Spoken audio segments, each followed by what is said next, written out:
From the PEP Radio Newsroom, these are the latest stories we are covering at this hour.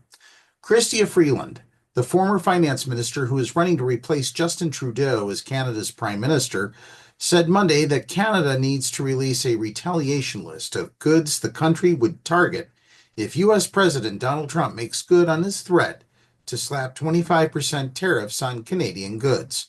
A list of products worth 200 billion Canadian dollars, or 139 billion US dollars, would send a message to U.S. exporters about the harm that tariffs would cause them, Freeland said in a statement.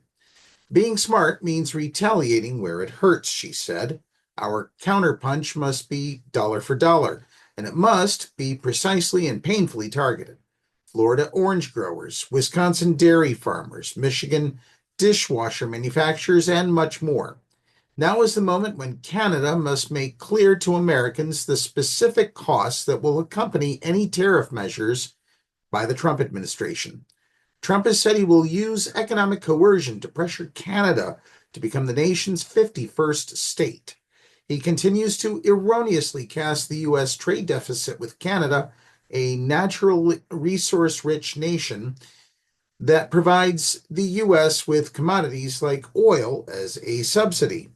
Canada is the top export destination for 36 U.S. states, nearly 3.6 billion Canadian dollars worth of goods and services cross the border each day.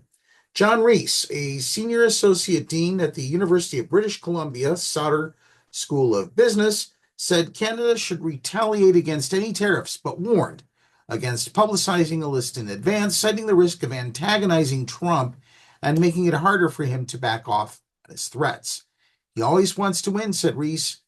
He doesn't want to show any weakness. Freeland said Monday that if she wins the leadership race and become prime minister, she would also prohibit American companies from bidding on Canadian federal procurement, excluding defense. She also said she would convene an international summit with the leaders of Mexico, Denmark, Panama, and the president of the European Union to coordinate a joint response to challenges to our sovereignty and our economies. In other news, Donald Trump is stopping the U.S. connection with the WHO. U.S. public health officials have been told to stop working with the World Health Organization effective immediately. A U.S. Centers for Disease Control and Prevention official sent a memo to senior leaders at the agency on Sunday night, telling them that all staff who work with the WHO must immediately stop their collaborations and await further guidance. Experts said the sudden stoppage was a surprise and would set back work on investigating and trying to stop outbreaks of Marburg virus and Mpox in Africa, as well as brewing global threats. It also comes as health authorities around the world are monitoring bird flu outbreaks among U.S. livestock.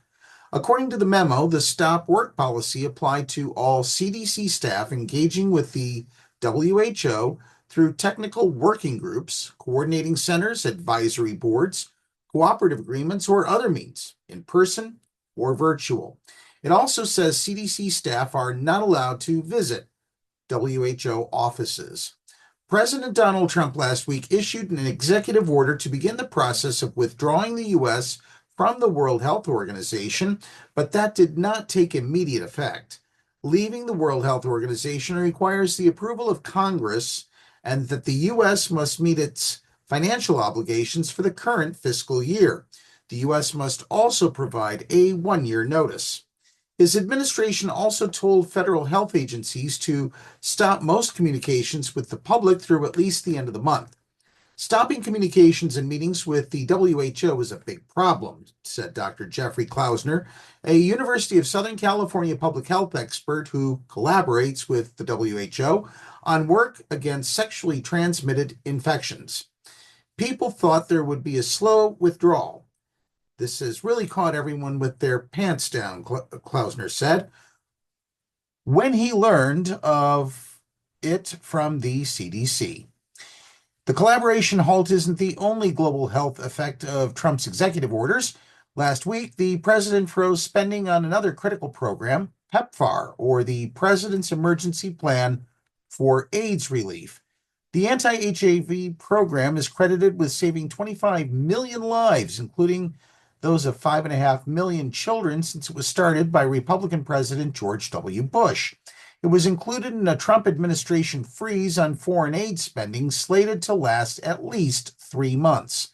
PEPFAR provides medication to more than 20 million people, and stopping its funding essentially stops their HIV treatment, International AIDS Society President Beatrice Grinstein said in a statement.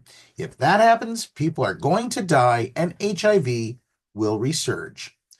For more information about this or any of the stories that we cover, check out the PEP Radio page of the Pennsylvania Equality Project's website, paequality.com. Be sure to download the Live 365 app to take PEP Radio wherever you go. That's the news at this hour. Now back to more music on PEP Radio.